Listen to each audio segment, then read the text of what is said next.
Start. नमस्कार, मी आदिती नवना जगताप आपणासमोर एक साच कथा सादर करणार आहे. ही गोष्ट आहे तिच्या जिद्दीची, चिकाटीची, प्रयत्नवाद आणि दुर्दम्य इच्छाशक्तीची.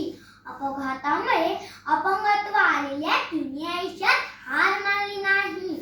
उलट ध्येयाचे उंच शिखर गाठण्यासाठी ती सज्ज झाली. मित्रांनो, आज तुम्ही गुगलवर शोधले तर माउंट एव्हरेस्ट सर करणारी पहिली अपंग महिला, जिचं नाव अग्रक्रमाने पुढे येतं, ती अरुणिमा सिन्हा. वडिलांविना पोरकी असणारी अरुणिमा, पण खेळावर तो नाद प्रेम असणाऱ्या घरात जन्मली हे तिचे अभाग्यच. फुटबॉल, व्हॉलीबॉलची नॅशनल चॅम्पियनशिप मिळाल्यावर CISF नोकरी मिळवण्यासाठी केलेल्या अर्जातील जन्मतारीख चुकली. हा गुण विसरण्यासाठी ती दिल्लीला निघाली होती. 11 एप्रिल 2011चा हा दिवस लखनौ स्टेशन गर्दीने फुललेलं. पद्मावती एक्सप्रेस मध्ये कसबसत चढत, गर्दीतून मुसंडी मारत तिने कॉर्नर सीट पटकावली. अचानक तिचे लक्ष वेधून घेतले ते तिला घेरून उभ्या असणाऱ्या तरुणांनी. त्यांचे लक्ष तिच्या गळ्यातल्या सोन्याच्या चेनवर होते, पण ती काय कच्च्या गोदरीची चेली नव्हती. त्यांनी डाव साधण्याचा प्रयत्न केला. जेवढी होती नव्हती तेवढी ताकद कुठून तिने येणाऱ्या प्रत्येकाला लाथाबुक्क्याचा प्रसाद द्यायला सुरुवात केली. रात्रीच्या भयान अंधारात तिचे दोन्ही हातपाय धरून नराधमांनी चक्क चालता गाडीतून बाहेर फेकून दिलं.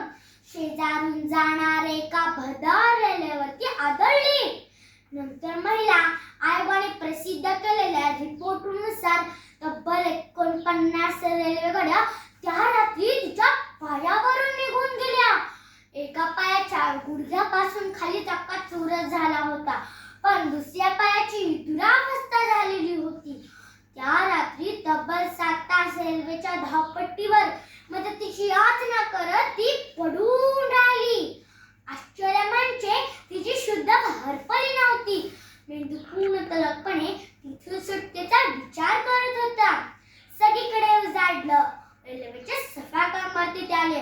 हादरलेच ते तिला तशा अवस्थेत पाहून. त्यांनी तिला बरेली गावातील हॉस्पिटलमध्ये दाखल केलं.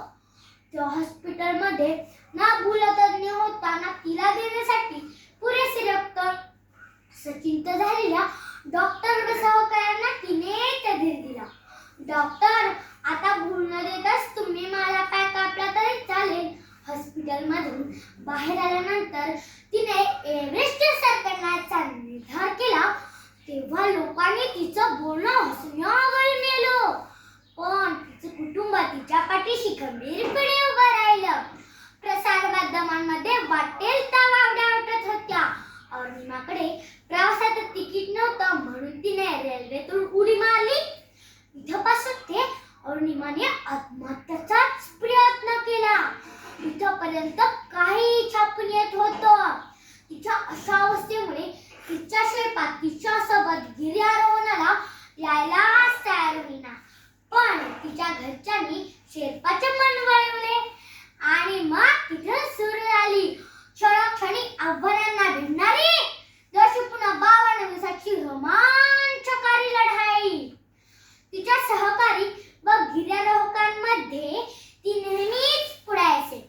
इतकी पुढे की लोक विचारत, मॅडम, हर बार आप हमसे आगे रहते हो, आखिर खाते क्या हो भाई? अखेर डेथची चढाई सुरू झाली, जिथून शिखर 3500 फुटांवर होती. पण मृत्यू याच टप्प्यात होतात, म्हणून याला डेथ झोन म्हटले जाते.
एव्हरेस्टवर फडकावला. आता ती उतरू लागली होती. जेमतेम 40-50 पावलांवरच तिचा ऑक्सिजन साठा संपला. त्याच वेळी एका ब्रिटिश माणसाने ओझे होते म्हणून फेकून दिला. तिचा एक ऑक्सिजन सिलेंडर त्यांना दिसला. तिच्या शेर्पाने चटकन तिला अडकावला. सावकाश ते त्या डॅक्समधून खाली उतरले. चढाईच्या टप्प्यातले एक महत्त्वाचे शिखर एव्हरेस्ट तिने सर केले होते. मित्रांनो, शेवटी तिच्या गोष्टीतून आपल्याला एकच शिकायला मिळते. लहर